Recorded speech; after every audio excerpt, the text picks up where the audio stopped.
আমাৰ শৰীৰটো ভগৱানৰ এক অমূল্য অৱদান, সেয়েহে আমি ইয়াক সযতনে ৰখাটো উচিত। কিন্তু বৰ্তমান ইয়াৰ ব্যতিক্ৰমহে দেখা পোৱা যায়, কাৰণ আমাৰ পৃথিৱীত সুস্থ মানুহৰ তুলনাত অসুস্থ মানুহৰ সংখ্যা বৃদ্ধি পাবলৈ ধৰিছে। ইয়াৰ এটা প্ৰধান কাৰণ হৈছে মানুহৰ শৰীৰৰ বৃদ্ধি পাবলৈ ধৰা মেদবহুলতা। মেদবহুলতা এনে এক ৰোগ যিয়ে ক'ব নোৱাৰাকৈ মানুহৰ দেহক আক্ৰমণ কৰিবলৈ আৰম্ভ কৰে, যাৰ ফলত মানুহৰ গাৰ ওজন বৃদ্ধি পাবলৈ ধৰে আৰু যাক আমি শকত হোৱা বুলি কওঁ। এতিয়া প্ৰশ্ন হয়, মানুহ এজন শকত হ'বলৈ বেছি সময় নালাগে, কিন্তু শকত মানুহ এজন আগৰ অৱস্থালৈ ঘূৰি অহাটো কিয় ইমান কঠিন হৈ পৰে? আচলতে মেদবহুলতাই মানুহৰ শাৰীৰিক সক্ৰিয়তা কমাই আনে, যাৰ ফলত অলপ কাম কৰিলেই ব্যক্তিজনৰ ভাগৰুৱা অনুভৱ হয়। সঠিক পৰিমাণৰ শাৰীৰিক পৰিশ্ৰম নকৰাৰ ফলত মেদবহুলতা হ্ৰাস হোৱাতকৈ বৃদ্ধিহে ঘটে।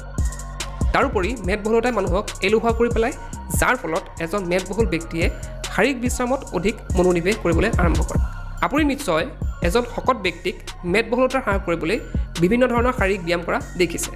কিন্তু আচৰিত কথা যে কঠোৰ শাৰীৰিক ব্যায়াম কৰাৰ পিছতো তেওঁলোকৰ বহুতেই মেদবহুলতাৰ পৰা পৰিত্ৰাণ নাপায়। কাৰণ শাৰীৰিক ব্যায়ামৰ পিছত লোৱা যথেষ্ট পৰিমাণৰ বিশ্ৰামে শৰীৰত ব্যায়ামৰ সফলতাসমূহ কাৰ্যকাৰী হোৱাত বাধা প্ৰদান কৰে, যাৰ ফলত এজন শকত ব্যক্তিয়ে নিজৰ শৰীৰৰ মেদবহুলতা দূৰ কৰাত এক প্ৰত্যাহ্বানৰ সন্মুখীন হ'বলগীয়া হয়। তথাপিও বহুতে কঠোৰ পৰিশ্ৰম তথা শাৰীৰিক ব্যায়ামৰ দ্বাৰা নিজৰ মেদবহুলতা দূৰ কৰাত সক্ষম হয় আৰু এনেদৰেই নিজৰ শৰীৰটো সুস্বাস্থ্যৱান তথা আকৰ্ষণীয় কৰি তোলে।